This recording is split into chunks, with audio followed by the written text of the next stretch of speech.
Hello and welcome to the patio edition of our tutorial videos with your instructional coach, Leslie Johnson. So today, since we have so many kids working on Google Classroom, let's talk about the best way to address that as a teacher. You have all of these classrooms, right? Let's pretend these are all mine. So I can click on whatever class I want to go over, and I do have the upcoming there, but I can also click on the view all, and that's going to show me who's turned things in, how many things I need to return. Like here, I know 5 people have turned that in. So I can click, see if they've left any personal comments, and then I can click the return, say thank you for adding your work.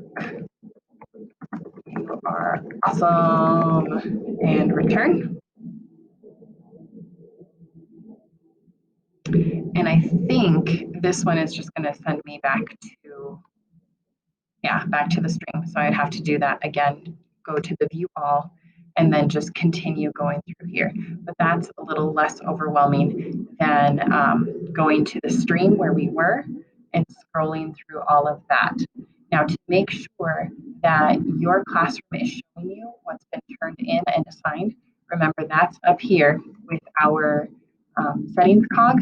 So we click on that, and then we scroll to the general, and this is the one, classwork on the stream. You need to make sure that you've chosen show attachments and details. I think the default is show condensed notifications. That's no good. Show attachments and details.